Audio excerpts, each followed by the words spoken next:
Hey everyone, I'm Dr. Karam, board certified facial plastic surgeon. I specialize in facial rejuvenation, which basically means I help people look as young as they feel. And today we're gonna have a little bit of a different conversation, a little bit more casual. I'd love to hear from you guys what you think. But recently, Kim Kardashian appeared on the cover of Allure magazine. And during that interview, the discussions came up, of course, what type of procedures she had done, et cetera, et cetera. And effectively, for the most part, she denied having any type of major cosmetic surgeries, including nose jobs or augmentations or even fillers in her lips and cheeks, etc. Now, I have no idea if she's had any procedures done or not, and that's really not the particular point of this. However, there was a lot of negative feedback from fans and magazines and different folks that basically said, how could Allure publish such a thing, that it was lies, that she's had other things done, and that she's sending a inappropriate message to the community that her appearance is totally natural and unaugmented. So this is what it comes down to. Again, I have no idea whether Kim has had things done to her or not, and that's really not the point. The point is the question, if you have had things done, are you morally, ethically obligated to share that information with friends and the public, etc.? Or is that something that you have the right for your own sort of privacy, let it all kind of be a mystery, potentially be chalked up as great genetics, etc., etc.?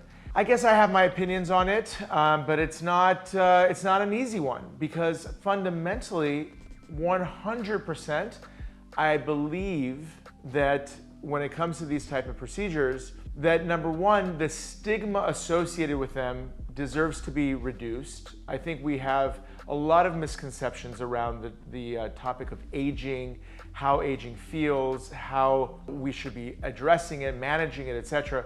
You know, my personal belief, again, being a specialist in facial rejuvenation and literally seeing thousands and thousands of patients over the last 15 plus years, is that no one comes to me with a very trivial sort of like, oh, I just want to get, you know, a facelift, a vertical restore, whatever, done simply because it's time.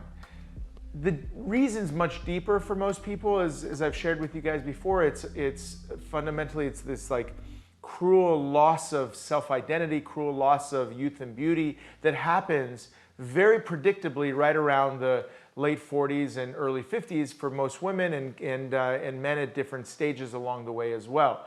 And that lack of consistent view of how we look and we feel is the underlying reason that the majority of patients come to surgeons like myself, hoping to align their inside and their outside perceptions with the external world. So I've always felt that there's a lot deeper reason for people to do these things, which has been validated through all my conversations with people. But at the same time, I know there's a lot of trepidation and concern, hesitation, embarrassment sometimes about sharing these things with friends and family, because I think at the end of the day they feel that they're being vain and they're just being selfish and they're looking you know, sort of at themselves in a superficial way, even though we all know that that's not the case. Now, where does media come into play? Where does things like the Kim Kardashian interview come into play? I guess at the center of it comes down to this. Is it better for us to be clear about the fact that we're not alone in the aging process and the lack of aesthetic perfection? No one is perfect. No one is perfectly symmetric. No one is sort of exempt from the aging changes that happen to our jawlines and neck, etc. And accepting that, and then understanding that there is a treatment available for those of us who are interested in addressing that and sort of feeling that holistic comprehensiveness of our existence and our identity being preserved? Or should we be okay with the idea that some of our most prominent public figures perhaps won't share what they've had done, and we sit back and say, oh geez, why is it not happening to them, but yet it's happening to us? And it makes me feel really bad that I'm not blessed with the same genetics, I'm not blessed with the same lifestyle or whatever secrets that are available for this particular person or that person. Because I can tell you at the end of the day, there are no secrets, there are no fountain of youth that's available for certain segments of our population that are not available to others. It's all the things that I talk about here. It's like taking great care of your skin, taking measures to avoid sun exposure, doing the right things for your skin on a regular basis, things like the trifecta, etc. And then when the time comes, there's the opportunity to do surgery to lift the face and lift the loose fascia and refill the volume that's been lost. I guess where I have trouble with, and I think this is where I do feel a little bit bad, I guess, is when I do have patients who are in a position, whether they're in the public eye, celebrity, or whether they're even selling the youth and youthfulness of a particular lifestyle and a commodity that they're actually selling.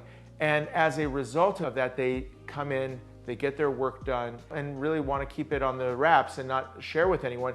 And as a result, everyone assumes that it's the particular product, etc. And I'll give you a super simple example of this, and I'm not going to give you any more details because I don't want to expose anyone by any means, but I'll just give you a very simple example. There is a particular patient who's very high into the world of yoga, diet, cleanses, and all that kind of stuff. She comes in and has a full facial rejuvenation. She was in her mid-40s. And afterwards, all of her friends and their community is going crazy. They're like, wow, you look so good. You look like you look 10, 15 years younger, etc.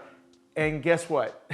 She tells everyone that the reason she looks this way is because she just came off of a 3-week cleanse, a series of soups and juices and organic powders and all these other things for 3 weeks, and she looks the way she does as a result. So guess what happens? The sales of those particular cleansing program goes through the roof. All of her friends start going after it, buying it, and going through a 3-week cleanse to no avail. They come out of this thing looking exactly they did like before, and they didn't see any of the magical changes that the person who claimed that this was the result of the cleanse and not the result of surgery. So I could give you example after example of these type of situations that come up.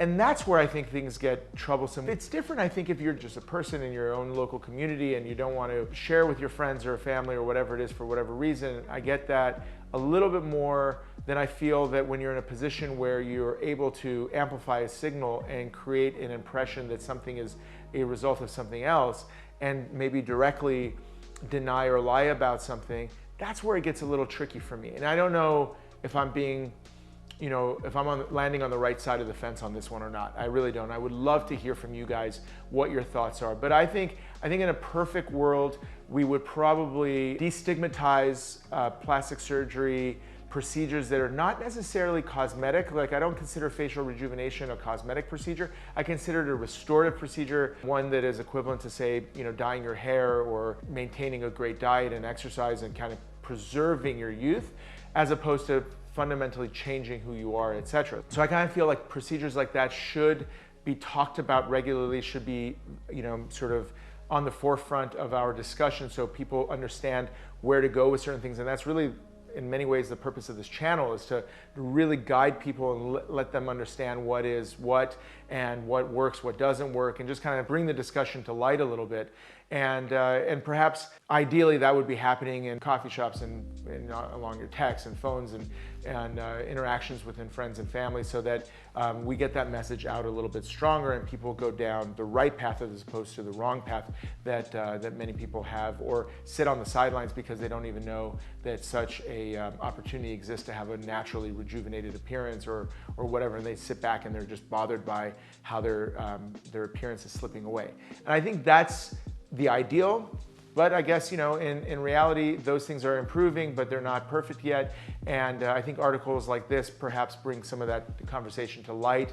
And I would really love to hear what you guys think. I mean, it's an open discussion. Let's break it down in the comments and really go after this and see where right is and what wrong is, or if there is even such a thing. So again, I just thought we would break up a conversation that has just recently been brought up in the press and the media a lot, and see what you all think. So folks, for those of you who are seeing this for the first time, see my channel, I talk a ton about various types of procedures, various types of aging related changes, from the skin all the way to surgical, what types of things work and don't work. So if you haven't already, hit subscribe. I think you'll enjoy the content that will be forthcoming, and then go back and look at the playlist and see all the stuff that's out there as well. If you like this, hit like, engage in the comments with me. I'll be more than happy to engage back and get this conversation going, and share this with some friends and family. Let's get the message out there a little bit, and go from there.